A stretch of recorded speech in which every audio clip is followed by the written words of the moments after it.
Good morning అండి. ఇక్కడ software testing అనేది చాలా పాపులర్ అందరికీ తెలిసిందే. ఇంగ్లీష్‌లో చాలా వీడియోస్ ఉన్నాయి. బట్ నేను తెలుగులో చెప్తాను ఇంగ్లీష్ వర్డ్స్ తోటి. ఇంట్రెస్ట్ ఉన్నటువంటి వాళ్ళకి కింద కామెంట్స్‌లో మీరు ఇంట్రెస్ట్ చూపిస్తే క్లాసెస్ చెప్తాను. నాకున్న నాలెడ్జ్ మేరకు ప్రాక్టికల్ అప్లికేషన్స్ కూడా. ఇక్కడ సాఫ్ట్‌వేర్ టెస్టింగ్‌లో జనరల్‌గా 2 టైప్స్ అనేది ఉంటుంది. ఒకటి బ్లాక్ బాక్స్ టెస్టింగ్ అని, రెండోది వైట్ బాక్స్ టెస్టింగ్ అని. ఈ బ్లాక్ బాక్స్ టెస్టింగ్ అంటేనే మనది సాఫ్ట్‌వేర్ అప్లికేషన్ టెస్టింగ్ అంటారు. వైట్ బాక్స్ టెస్టింగ్ అంటే కోడ్‌ని మనం టెస్ట్ చేస్తారు. అది వాళ్ళు డెవలపర్స్ చేస్తారు. బ్లాక్ బాక్స్ టెస్టింగ్ 3 టైప్స్ ఉంటాయి.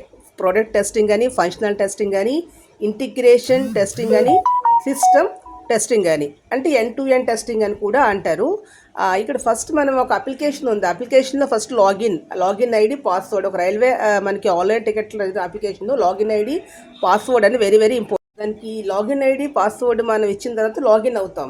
అక్కడ పాస్వర్డ్ దగ్గర మనం ఏంటంటే మినిమం ఎన్ని క్యారెక్టర్స్ ఇవ్వాలి, పెర్ఫెక్ట్గా ఉందా లేదా, ఇవన్నీ టెస్ట్ చేసుకుంటూ ప్రతిదీ అది ఒక మాడ్యూల్లో మనకి సబ్ మాడ్యూల్స్ ఉంటాయి. అందులో ఉన్నటువంటి ఈచ్ అండ్ ఎవ్రీ ఫంక్షనాలిటీని మనం టెస్ట్ చేయడం ఫంక్షనల్ టెస్టింగ్ అంటే ప్రతిదీ పనిచేస్తుందా, వర్కింగ్ ఆర్ నాట్ అని టెస్ట్ కేసులు రాసుకుంటాం అనమాట. వాళ్ళ అప్లికేషన్స్ పబ్లిక్ దగ్గర ఫెయిల్యూర్ అవ్వడానికి కారణం నాట్ వర్కింగ్ అని ఎందుకు వస్తుందో తెలుసా? టెస్టింగ్ డివిజన్ వారు ప్రాపర్గా టెస్టింగ్ చేయడం వల్ల ఎండ్ యూజర్ అనేవాడు ఇబ్బంది పడుతున్నాడని వాస్తవం.